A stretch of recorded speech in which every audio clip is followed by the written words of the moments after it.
Hello, gentlemen, and maybe supportive wives. Thank you for joining me today in this live class on how to treat an enlarged and inflamed prostate.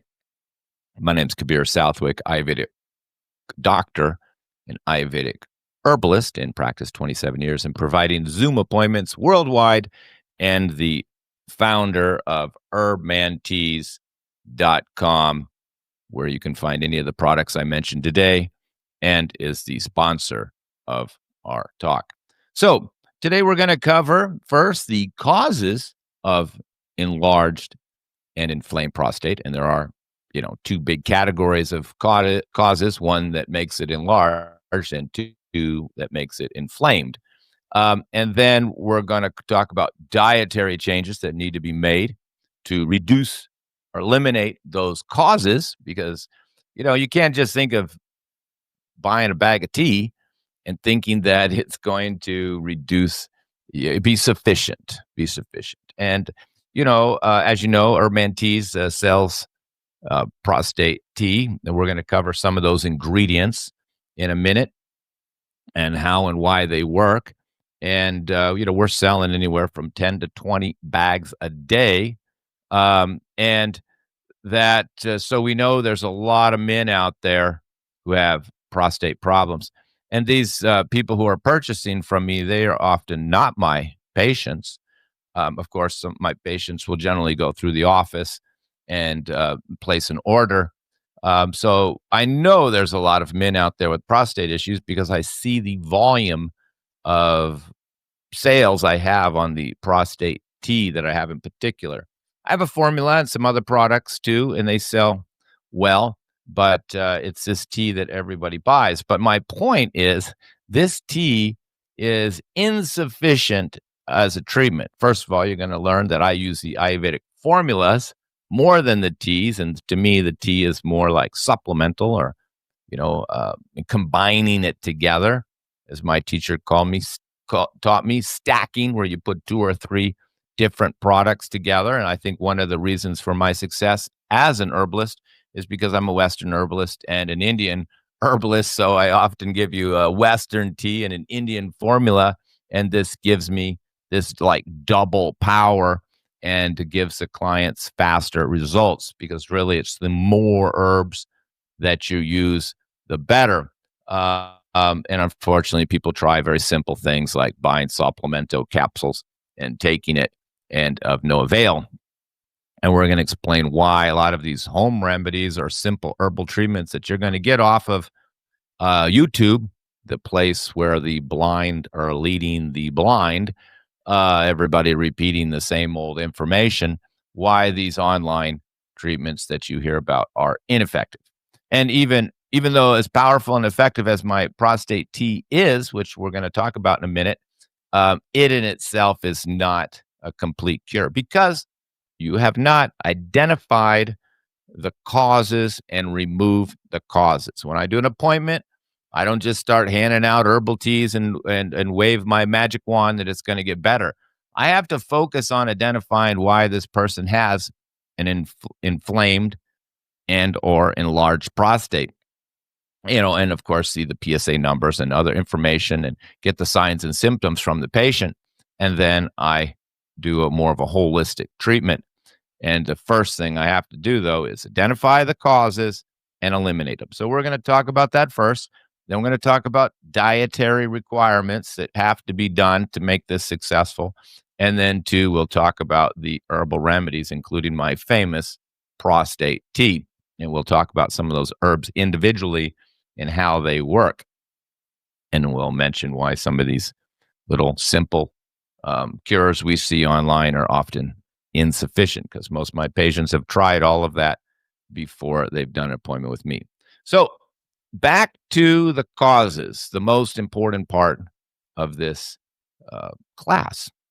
Now, we got to break down this condition into two categories as per the title: enlarged and inflamed. So let's break those down.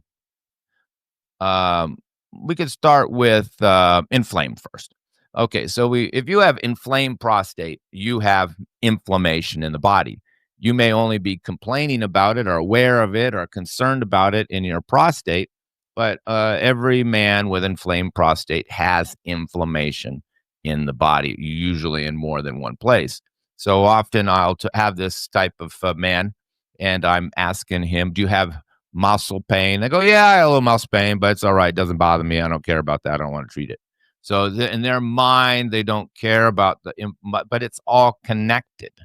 You have inflammation. Sometimes inflammation can show up in mysterious ways.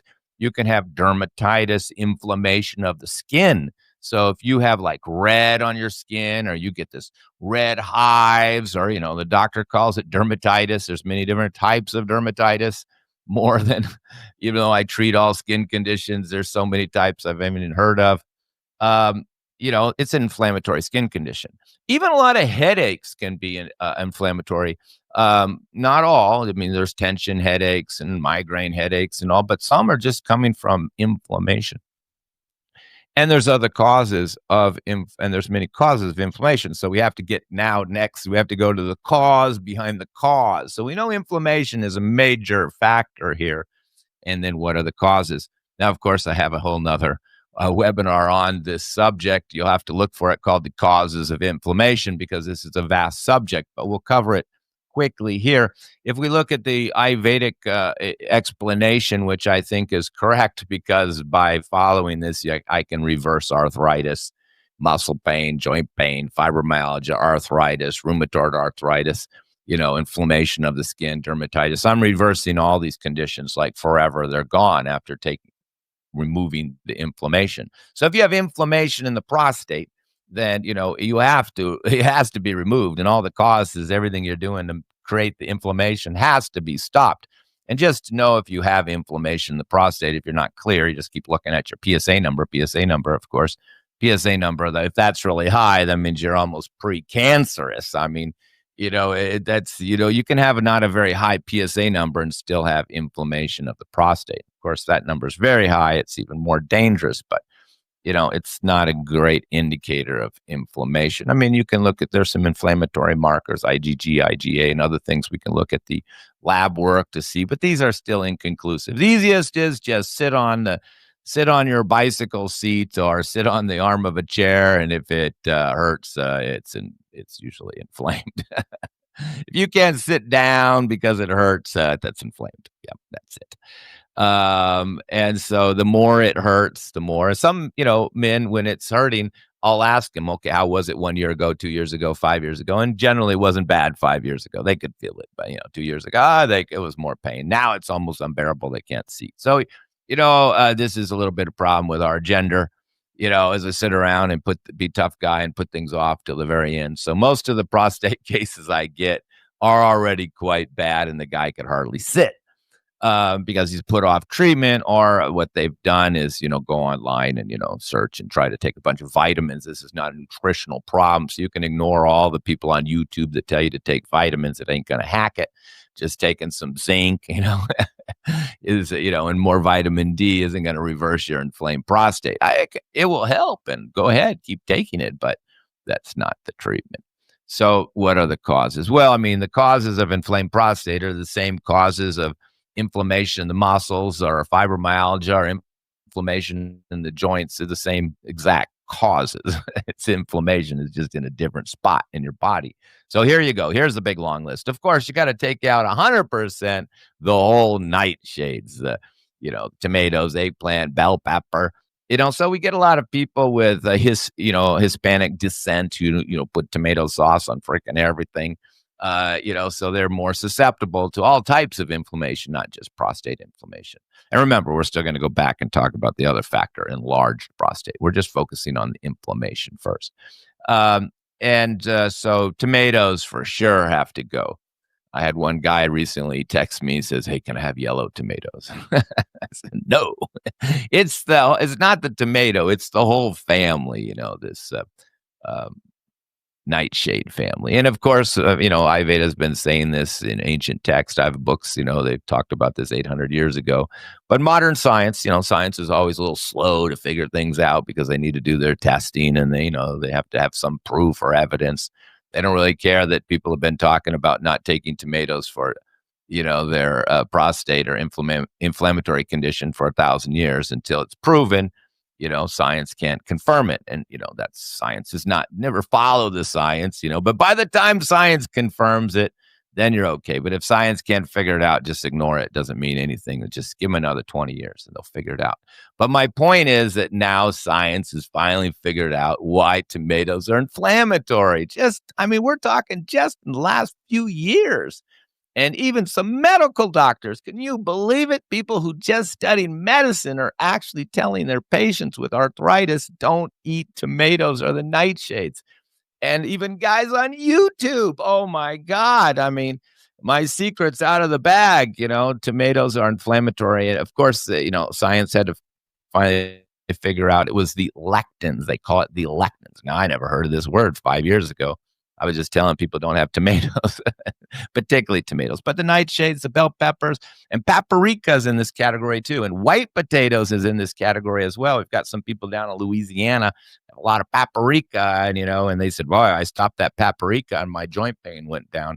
Of course, since most of my patients are now on Zoom, now that I don't meet clients in my clinics anymore, they have to wait 3 or 4 days for the herbs. So when they have inflammatory conditions, I tell them how to change their diet, which I'm going to tell you right now. We just started with the first thing, the nightshades. And they said, even by the time the herbs came up, by just stopping the tomatoes and some of these other dietary guidelines, they said already my inflammation pain went down 30-40%. And sometimes these are people who've had the inflammation and pain for 10 years.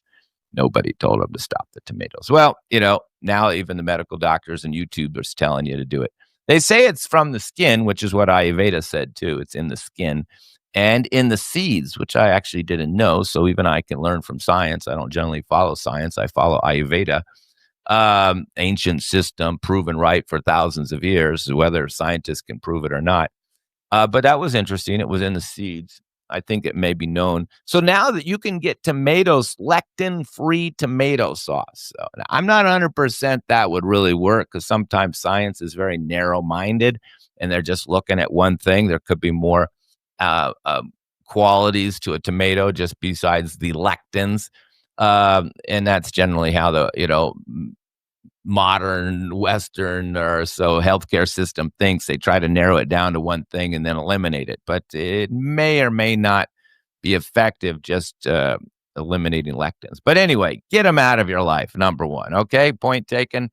And you can now Google this and it's backed up even online. So they got to go. What else is inflammatory? The next biggest one that I see with almost everybody, every man with prostate, is coffee. Coffee is very inflammatory. Green tea is not. It's not the caffeine. It's not the problem. If you can't sleep at night and you're an insomniac, of course that's the cause of your coffee. I haven't met a insomniac yet that isn't drinking coffee at least 1 cup a day. But don't let me go there. That's another subject. Insomniacs drinking coffee. But here we have coffee, very inflammatory. In fact, I just had a client recently who had IBS, irritable bowel inflammation of the colon, which sometimes a person with prostate can have no joint pain, but their colon is inflamed, another part of the body's inflamed. We've got the intestines inflamed and the prostate's inflamed, maybe even the rectum's inflamed. You have hemorrhoids. So the inflammation is just at a lower point. But the cause for this patient we determined was drinking black coffee every morning for 30 years on an empty stomach. He didn't want to put in the cream or the sugar. I guess he didn't want to be diabetic and put in the sugar. So that was good. At least he's not diabetic. But anyway, this black coffee in his every morning tore up his intestines. So we see a lot of this coffee creating inflammatory colon conditions. And it's just inflammatory in general. Coffee is not even a bean. They call it a bean, but it's really a fruit. But it's the seed. It's the seed of a fruit. And sometimes it's those seeds are the bad boys. But you can always change over to green tea. Green tea is anti-inflammatory. So you can still have your caffeine if it's important, but your coffee has to go. Let me keep going here. There's plenty of causes. Like I said, I've given whole webinars just on the subject of the causes of inflammation. The next big one is chocolate. I know it's been marketed really well. I mean, it's been some great promotion on chocolate. You have to hand it to them. I think in New York City, someone told me even an advertising company is using the chocolate marketing case as a sample because I think it was so brilliant how they talked people into buying chocolate and believing it was a health food. Amazing, but still, people have fallen for that line. It's not a superfood. That was just a non-trained individual. I won't say his name, who started promoting it as a superfood. Well, that's a fraud.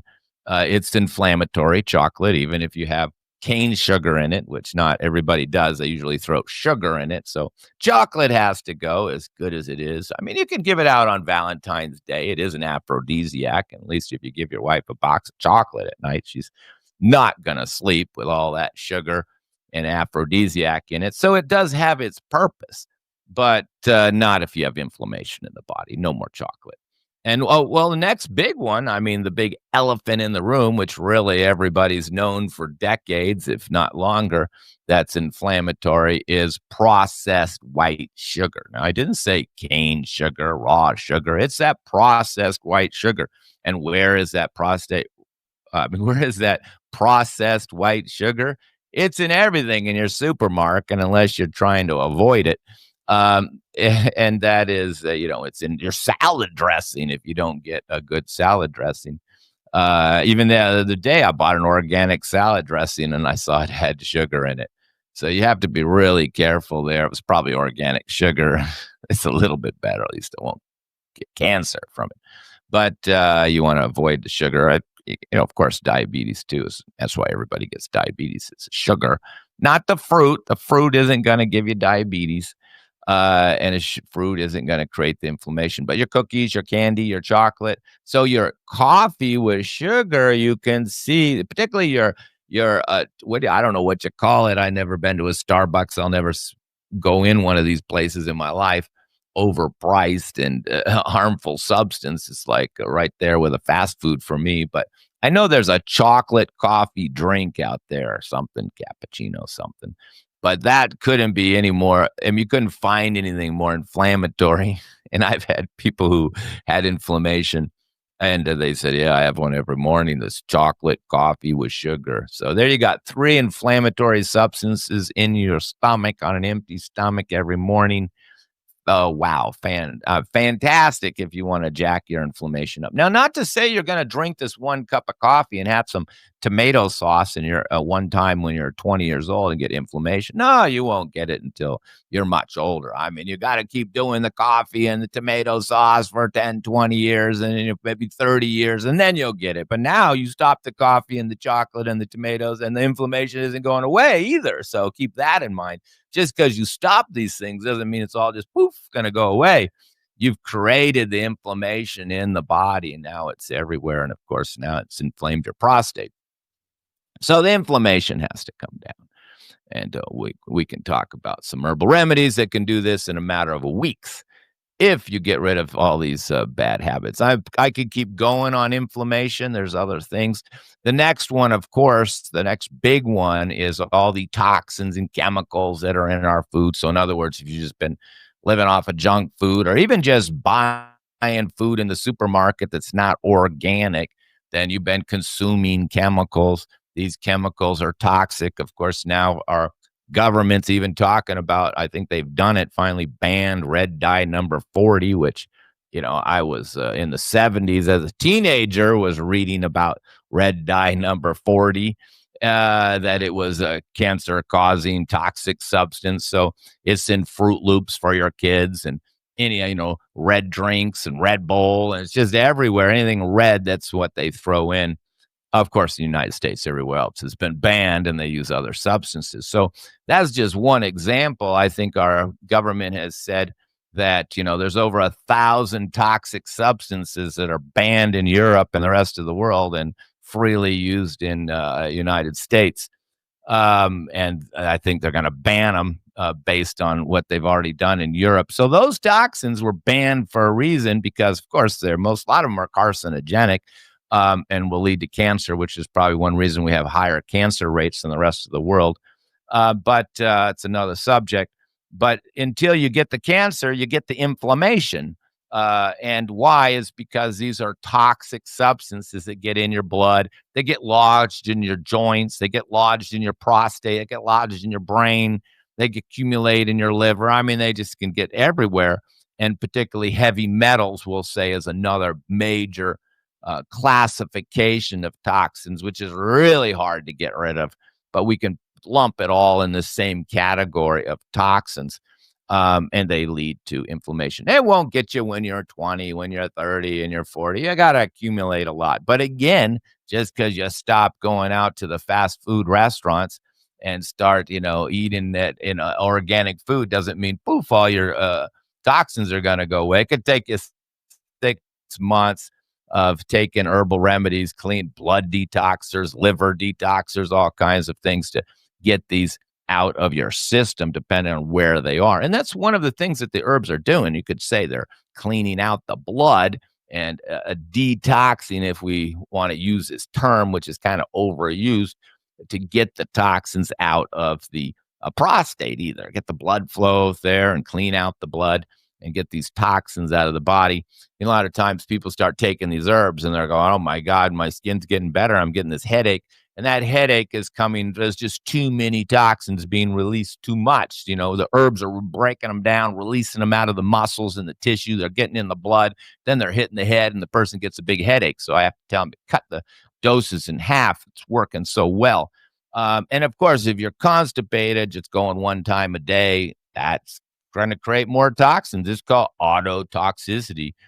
So a lot of people don't even care if they're constipated. They think one time a day is just fine. They don't care about that until they get colon cancer. I get at least 1 or 2 cases of colon cancer a month, and every one of them's had a long history of constipation. Again, you could miss a few days, every once in a while, your whole life, and it won't get you till you're 40 or 50 till these toxins start accumulating. It's called autotoxicity. You just reabsorb the toxins. So meanwhile, your liver is trying to clean out all the toxins, put them in the bile, flush them out in the duodenum, go through the small intestines, the large intestines, and then they sit in the large intestines because you're not going to the toilet, and then they reabsorb right back in the system again. And the poor liver, it's trying to do its job, but you're not having a sufficient bowel movement. So that's why these treatments have to be holistic. I mean, if a person's not having good bowel movements, I don't care if he's got a prostate problem or not, I've got to give him herbs for the colon. And, if he's got nutritional deficiencies and he's, which I can determine just from signs and symptoms, I don't need a lab work. Then, it's a lot of times he's either been eating poorly or he's been eating good and he's got poor digestion. So now I have to give him herbs to fix his digestion too. So don't just think you're going to get a little bag of prostate tea and you're all going to be done. Because if you're constipated, they're creating toxins, and you have inflammation all over your body. I may have to give you something even more to get this inflammation down quickly, so you don't have to take 50 bags of my tea, even though it's anti-inflammatory. Okay, so we could go on the inflammation, but let's talk about the next major issue with prostate. That's the enlargement. Now, remember, some men can have more enlargement and less inflammation. Some men can have more inflammation and less enlargement. And some cases, of course, can have both. A lot of inflammation in the prostate, inflammation in the whole body, plus enlargement. So how do you know if you're enlarged? Well, that's very easy. You're probably urinating at night 5 to 10 times. And when you go to urinate in the day, the flow's poor, because that's the results of the enlargement. You can't urinate. It's usually the first sign that men notice if they're not getting tested regularly. Of course, the doctor does the rubber glove thing, bend over, and then he can feel it to see if it's enlarged. I mean, that's one way to do it. But you can generally tell by your urination. You're having the urination problem, unless you're having a urinary tract infection or bladder infection or something like that. But most of the time for men, if it's been dragging on for years and years and slowly getting worse, and 5 years ago you were just urinating once or twice at night, now you're 5, 6 times a night, now you're 7 or 8 times. You went into the doctor and he stuck his finger up your rectum and he said, oh, you have enlarged prostate. Well, that's it. You have enlarged prostate. We have to determine, we have to look at PSA for other information. We have to determine how inflamed you are in the body. This is a secondary information, but let's talk about the cause of enlarged prostate. The main cause of enlarged prostate is excess animal protein. Now, I'm not saying everybody should just stop all their animal protein. There's plenty of skinny little thin menstruating women out there that need to have a hamburger to, or eat meat just to build up and be strong. Growing children need it, thin people need it. There's a lot of people that need animal protein, and they do very poorly on a vegan and vegetarian diet. Even thin men who are depleted, we have to juggle this a little bit. But if you're overweight and we want to reduce the prostate size down, just like if we want to reduce a tumor, a lump, a growth, anything, or you reduce you down, we can just get rid of all the animal protein, the meat, the chicken, the fish, the cheese, all of these. These are all growing things. They're all, protein. Every cell in your body needs protein to reproduce and make. So if you're already like a little big and you got some, you're a heavy person, you're 20, 30 pounds overweight, why would you be consuming more protein unless you want to be a muscle builder? And they always have problems with their kidneys and gout and be from their high protein consumption. But hey, they look good. That's their main objective, just to have muscles. So they are trying to have a lot of protein because that's their goal, not to be healthy, but have muscles. But that doesn't mean they're healthy, because I get a steady flow of muscle builders in here and keto people with gout, because that comes from excess consumption of animal protein. So the main protein you need to stop, though, is the red meat. That includes lamb. And even though pork is white, it's usually taken off. It's seen even many of religions won't even touch it. And there's obvious reasons once you get down to it and watch what these pigs eat. Bottom feeders like shellfish, they're also scraping around the bottom, eating all the trash. They're also waste eaters, like a pig. He's a waste eater. He eats his own feces. So, it shouldn't be having any pig. No red meat. But now, if you're, like I said, if you're overweight, I just get rid of the fish, the chicken, everything, particularly tofu. And you have to get your protein from the best source, and that is the legumes. 70% of the world gets their protein from legumes. It's only the North Americans, Western Eastern Europeans who are over consuming the meat and animal protein, and that definitely reflects in the amount of cancer we have. Cancer, gallbladder, gout, all of these conditions can come from excess protein. So you're trying to reduce down something, in this case, the prostate. So you don't want to be consuming excess protein. So generally, if you're overweight, the more restrictive I could make it. If you're thin, then okay, we leave you with some fish and some lentils, and just hope try not to let you lose any more weight. I've had patients that were thin, and I put them on got them off all their hamburgers and steak and pork chops and bacon and all that. They felt better, liver felt better, energy was better, and then they just lost too much weight because they weren't overweight in the first place. So then I had to add in some fish and some chicken back in. So they stopped the weight loss. But, since it was usually a cancer case, and I wanted to, swing the ship the other direction. But sometimes I still have to add that animal protein back in for some cases. But like I said, if you're overweight and you want to lose 20, 30 pounds, just take it all out. Eat your beans, eat your vegetables. And no, grains do not increase your inflammation, unless you've got the ones that are not organic. And then, they're sprayed with the glyphosate, and now you've got this inflammatory toxin in your bread. So if your bread doesn't say organic on it, it's got glyphosate on it, and glyphosate will just tear up your intestines and lead to all types of intestinal problems. And you'll end up blaming the grain as the problem, when it wasn't the grain. It was the humans that blasted it with glyphosate.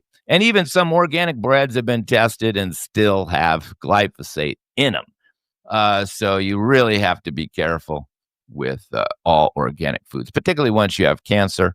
I tell all cancer patients, 0 non-organic food. I think they should just stick a label on all food that's not organic and say full of chemicals and cancer causing. And then the rest don't even need a label. We don't need the organic label. If it's not organic, it should have a sticker that says warning, like a pack of cigarettes. That would be the more, wake up view of the situation. Not organic is some special thing. It's the not organic is some dangerous substance that's going to lead to inflammation and cancer later in your life. So This is all depend on the individual, how we change the diet, and but the tomatoes got to go, the inflammatory things got to go, the proteins got to be reduced at least, and we still can rely on the herbs to a large degree to help with reducing the prostate. So, and the dietary guidelines really need to be individualized. I mean, if it's an advanced condition, I would just do an appointment with me. I would not be trying to just like go online and just, researching or even go by what I said. And, most people online are not treating anybody, never treated anybody. Maybe so best they treated themselves and now they think they're experts. But even with my knowledge and all the hundreds of cases I have, still, if you did an appointment with me, I will individualize the diet. And that's really very important based on every individual. So let's take a look at some of these herbs that can help you. You can see under herbandteas.com, you go to male health, we see prostate, libido, the only two real things that men are concerned about. So we just list those right there. And we have a libido package there. I think we call it the Superman package. And I think we have a prostate package. I just don't see it right now. But we're not going to cover all of these, but I just wanted to show you this category. Let's look at the first product here, the big seller, the one that's selling like hotcakes and has hundreds of testimonials on our website. I think and eBay and Amazon. It's you can see there's all the testimonials at the bottom. There's 3 pages of them. Let's take a look. My PSA numbers are going down after I had 2 bags, so I'm going to continue. Feels like it helps with my urination. Yeah, this one helps with the urination. Nothing that I've tried has helped me more than this tea. After a few bags, my nighttime urination completely stopped. My frequent urination during the day is much better. Thank you, Herman. Tastes great with some natural honey. It has only been 2 days, so I don't know. Excellent for the prostate, fast shipping, relief from symptoms of swollen prostate. Thank you. And there's more of them here. We got some more here. Okay, so let's go look at this magic formula up here. This is a real champ. I don't think there's a better prostate tea on the planet. And if you go to the site, there's all this information about each of these herbs. But of course, I don't need to look at all that since I wrote it. Let's go look at the product. Now, reduces inflammation of the prostate, increases libido. Now, you notice that this does not say it reduces the size of the prostate. I'm very careful with my words since I only have a little space here. So I'm talking about inflammation and I'm talking about reducing the frequency, which is what the testimonial said. And some people said it helps with the PSA. But you have to, it's not going to reduce the enlarged prostate. But that's where people misunderstand this tea and they think it's a cure-all when they often haven't stopped the coffee, the sugar, and the chocolate, and all of these causes haven't been removed. And I'm going to show you that I have another formula just for reducing the size. This is just inflammation and helping with the urination. And nettle, you can see people selling nettle like it's going to treat your prostate. It's just a diuretic. It's the only reason it's in there. In fact, I could leave it right out and the tea'd probably work even better. It's kind of like a little supportive herb, but don't think it's going to treat it all by itself. And now here's what everybody tries before they do an appointment with me is saw pimento berry. And you can see it's in there. Of course, it's useful. This is the most common herb used in Western herbalism for the prostate. But by itself, it's pretty weak. And a big mistake people make is they buy it in capsule, and it won't work in capsule because it has to be in a tea because you're trying to get it to the prostate. You have to remember when you're using herbal remedies, you've got to get the herbs to the spot. And the easiest place to get the herbs to is your stomach because you drink it, it hits your stomach, and your blood because all these herbs are going into your bloodstream. That's why blood cancers are easier to treat than, say, prostate cancer or even a tumor cancer because you got to get the herbs to the actual area. So certain conditions like bladder conditions, kidney conditions, and prostate conditions, the only way you're going to get the herbs down there is in a tea because if you just throw it in with a bunch of food, it's just going to get mixed up with the food and in the bloodstream, and small amounts will get down there but we really need, it's not, the herbs are not being delivered through the bloodstream, say like in the case of the thyroid or the liver. It's delivered through the liquids in your body and through the urination as it's urinating out, and that's processed, some of it through the blood as well. So it has to always be in a tea. Never take a prostate formula in a capsule. You're wasting your time. And also, you never can take it with food. You have to take it on empty stomach. And three, you can't take it in a small cup. You have to take it in a lot of water and gulp it down kind of fast because you're trying to flush it down. You're trying to get it to overwhelm your system with the liquid so it then ends up going quickly through your system and you urinate it out and then it works. See, the devil's in the details. So even you buy the right product from me and you take it the wrong way, it may not work. But let's look at this. Supplemental by itself is kind of lame. Nettle is a diuretic, horsetail is a diuretic. So those are kind of like backing it up. Now, it's very interesting here, a few other herbs that most people aren't aware of. Now, Gokshura is actually called tribulus, and this is probably one of the best herbs for the prostate in Ayurvedic medicine. Generally, when I'm making these teas, they're all based on Western formulas, and I try to mix Indian herbs and Western herbs too much because there's this different Western system, there's an Indian system, and you have to be a little advanced to be like mixing them up. But this is basically a Western system. When you see the nettle, the supplemental, the horsetail, a little yohimbi, a little licorice, and a little daminia. But in this case, why this formula is so fantastic and why everybody says it's better than anything else they buy, because if you go look online, everybody's just selling the nettle, the supplemento, and horsetail. They don't even put in things like yohimbi bark. But Gokshura is the best herb for your prostate in Ayurveda, Indian system. And then small flowered willow is the best tea used in Eastern Europe in particular, but also parts of Western Europe. So if you're in Switzerland or somewhere, definitely the old Soviet Union, and the Soviets used a lot more herbs than we did. If you, in that period, all the men would take this small flowered willow. That really helped this formula when I added. So of the three, of the Gokshura, the supplemento, and the saw-flowered willow, this may be the best one. And we can't even buy it from our usual suppliers. We have to get it from another source because it comes right from Europe. It's not even considered a North American or Indian herb, and that's where most of our herbs are coming from. So this is why this formula is so effective, is because it's taking three of the best herbs for prostate with three different traditions. Indian tradition, Gokshura, Eastern European, small willowed flower, and Western supplemental. All three of them are in there, and those are the key ingredients. The Daminia, it's actually, a libido herb, so we just throw that in for the men. Yohimbi too is for libido, but it can help with prostate, but they're in there in small amounts. It's just a little gift for the men, but they do have some benefit there for the male reproductive system. And then licorice is just a catalyst making it all work together. So really, from my point of view, it's a very simple formula, but it's really advanced compared to what you're going to see online. And you can read about it more here. Oh, I think we've put in some corn silk too. Some corn silk is on there as well. And that's just a demulcent herb to ease and bring down inflammation. Little coriander is in there as well.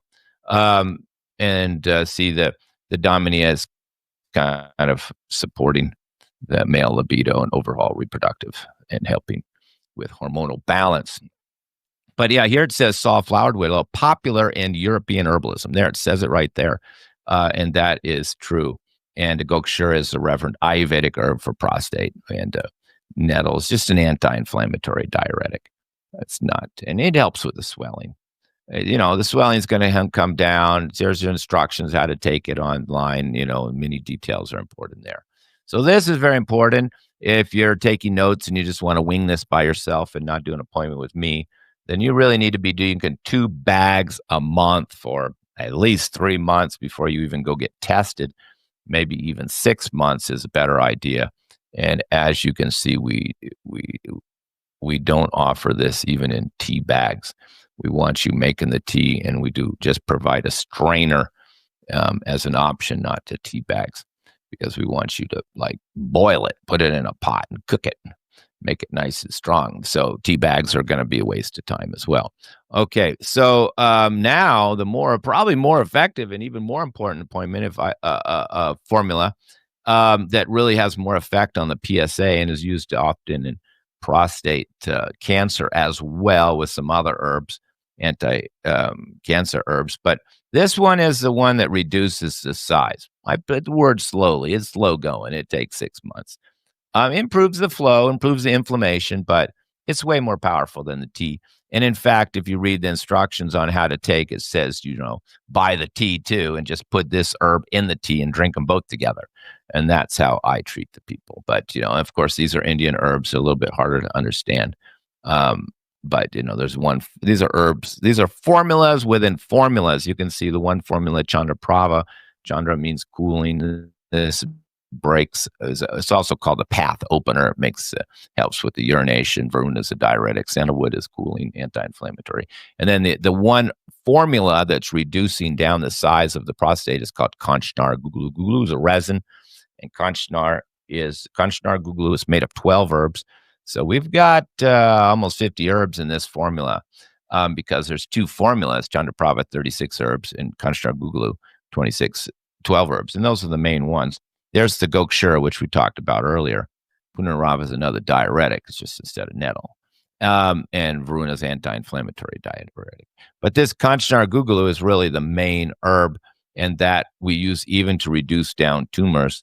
You can go read about it right there. Kanchnar Guglu, potent Ayurvedic formula, detoxifies the lymph system, promotes prostate health by reducing prostate enlargement. A lot of this information just came right from AI too. I mean, AI seems to know its herbs pretty well, so that's why it's written so well and is known to address BPA, cyst, and tumors. We use it also for tumors and growths, and it's basically reducing down the size. So that's really the key formula in there. So there's two formulas backed up by some other herbs. So this is way more powerful than the tea. And unfortunately, a lot of people just buy the tea because they like teas, but they don't understand these herbs. But I do put a little graphic right here, traditional Ayurvedic formula used by Ayurvedic doctors worldwide, I should say, developed centuries ago, more effective than a tea. So I did put that in there to try to educate people. And we do sell a lot. And there's the prostate bundle where you're getting both together. Okay. So other things we can add and to help out is a Shilajit. I hope many people have heard about Shilajit. We talks about it. It's a dark, sticky substance and commonly used in many Ayurvedic formulas. And it means the destroyer of weakness, and it brings strength to the whole body. Yeah, definitely if you're fatigued, you're going to get this, but it helps with prostate, helps with clearing the urination. And, it's also known just for not just fatigue, but heart health, bone density, anemia, dementia, and low male libido. It's just a real rejuvenator. I've been taking it for 30 years. And one reason people call me Superman, because my pure Shilajit, which I'm bringing from the Himalayas, I take about a half a teaspoon every day. And I give it out to a lot of men with a lot of issues and women as well. But prostate is one. And I have a formula here called Male Reproductive Tonic, and it has Shilajit in it. So if you're a married man, this may be a better choice for you. Particularly if you're thin and you're depleted and you're having a little trouble in bed. This one is a way I can keep you happy and get some Shilajit in you. And of course, these are all Ayurvedic herbs, no stimulating herbs like ginseng. By the way, this is a non-stimulating formula. See, it says non-stimulating, can take at night, won't have a sleeping problem, can use long-term. Basically good for any sexually active man. And helping the reproductive system. I mean, there's some anti-inflammatory herbs in here, so it's sure not going to hurt the prostate. And of course, it has the Shilajit. So sometimes I give this out to the men as a kind of secondary treatment. But you do have to remember that I will always treat holistically. And if you have poor digestion, you'll have herbs for the digestion. And, if you have toxins in the system, you're going to have herbs for toxins. And of course, if you have joint pain, inflammatory condition, I will also give you herbs to bring down the inflammation, so the first signs a lot of people see when they start this treatment, I mean, it can take 6 months to a year to reduce down the size of that prostate. But a lot of people will say, hey, the urination at night's already reduced from 7 times to 5 times to 3 times. They can see that coming down right away. So that's doesn't mean you're out of the woods, Doesn't mean that prostate's not still enlarged, but at least you're flowing through there and you're not, you sleep, you're, and it's starting to clear, or at least starting to reduce down in size. Of course, the only way to really know is stop the herbs for a while and then see what happens to your urination. And if you're still, it's better than before, then this is the indicator that the prostate size has reduced. You have to remember, in the ancient days, they didn't have CT scans. They had to go on signs and symptoms like this. And since all my patients are on Zoom and I'm not a medical doctor, I have to rely also on these signs and symptoms to see the progress of my patients. The other sign that they notice, particularly if they had muscle pain, joint pain, and intestinal pain, is all this pain and inflammation can be taken care of in like just in a month. I mean, by taking the anti-inflammatories and stopping all their things that were creating the inflammation. But it doesn't mean you're out of the woods, but you get that inflammation down, keep it down, stay on the diet, keep going with the herbs, particularly the Ayurveda formula, to reduce the size of the prostate. And if you're overweight, then that weight's got to keep coming down every single month too. And then you just got to slug it out for up to 1 year. People ask me, can I treat prostate? And I said, I've treated many cases. The real question isn't me, sir. The question is whether you're going to stick it out for a year and keep going. How many people make it? How many men make it to the finish line? I would say less than half, maybe as low as 30%. Even though I'll text and email you, my staff will contact you and push you to do follow-ups. Obviously, if you don't reply and tell us to buzz off, then we stop. And a lot of these people will come back 1 or 2 years later when the whole condition got worse and get serious the second round. Again, most men just wait until it gets bad. They have a little enlargement down there. They can't ride their bike anymore. So, they just keep on going, but it just doesn't get better all by itself.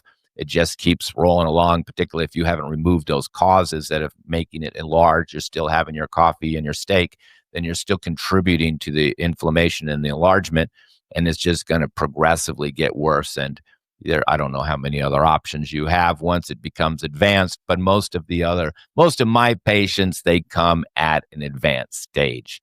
And of course, the PSA is high. This is even more of a serious case. And if it's just a little high, then probably will come back down in range within 6 months to 1 year, if you're consistent with the diet and you're consistent with the herbs. Now, since I've been in practice over a couple decades, I've had people I treated more than 10 years ago, got better, changed their life, changed the diet, then completely forgot everything about me, lost my phone number, everything, went back to the eating the meat and the alcohol and all the bad habits again, and the prostate issue came right back.